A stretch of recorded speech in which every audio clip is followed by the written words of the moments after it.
Hello guys, അപ്പൊ ഇന്നലത്തെ part 2 video ആണിത്. ഇന്നലെ നമ്മള് ലൈറ്റ് ലൈനും കുറച്ച് ഡാർക്ക് ആയിട്ടുള്ള ലൈനും വരച്ചു പഠിച്ചു. ഇന്ന് നമുക്ക് ആ ലൈനിന്റെ മേലെ തന്നെ കുറച്ച് ഡിസൈൻസ് പഠിച്ചാലോ. ആദ്യം ഡോട്ട്സ് ആണ് പഠിക്കുന്നത്.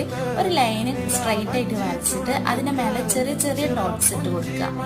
പിന്നെ രണ്ടാമത്തെ ഡിസൈൻ എന്താന്ന് വെച്ച് കഴിഞ്ഞാൽ ഒരു ലൈന് വരച്ചിട്ട് ആദ്യം ചെറിയൊരു ഡോട്ട് ഇടുക, പിന്നെ വലിയൊരു ഡോട്ട് ഇടുക, പിന്നെ ആദ്യം ഇട്ട പോലത്തെ ചെറിയൊരു ഡോട്ട് ഇടുക. എന്നിട്ട് കുറച്ച് ഗ്യാപ്പ് ഇട്ട ശേഷം ഇതേ ഡിസൈൻ കണ്ടിന്യൂ ചെയ്യാം. ഇനി അടുത്തത് ഒരു സ്ട്രൈറ്റ് ലൈൻ വരച്ചിട്ട് അതിന്റെ മേലെ ചെറിയ റാ എന്ന് എഴുതി കൊടുക്കുക. അപ്പൊ നമ്മളെ ഹംസ് റെഡിയായി. പിന്നെ ഒരു സ്ട്രൈറ്റ് ലൈൻ വരച്ചിട്ട് അതിന്റെ മേലെ കുറച്ചും കൂടി വലിയ റാ വരച്ചിട്ട് അതിന്റെ മേലെ ഒരു സ്ട്രൈറ്റ് ലൈൻ വരച്ചിട്ട് നല്ലപോലെ ഫില്ല് ചെയ്ത് കഴിഞ്ഞാൽ അതിന് ഫ്രിൽസ് എന്നാണ് പറയാ. ഇതേപോലെ ഒരു സ്ട്രൈറ്റ് ലൈൻ വരച്ചിട്ട് കുറച്ചും കൂടി നീളത്തിൽ ഹംസ് വരച്ചു കഴിഞ്ഞാൽ അത് വേറൊരു ഡിസൈൻ ആയി. പിന്നെ ഹാൻഡ് മെയ്ഡ് കോൺസ് യൂസ് ചെയ്താൽ ഒന്നും കൂടി പെർഫെക്ഷൻ കിട്ടും. ഇതുപോലെ 10 രൂപയുടെ കടയിൽ നിന്ന് കിട്ടുന്ന കോൺ യൂസ് ചെയ്ത് കഴിഞ്ഞാൽ അത്ര പെർഫെക്റ്റ് ആയി വരണമെന്നില്ല.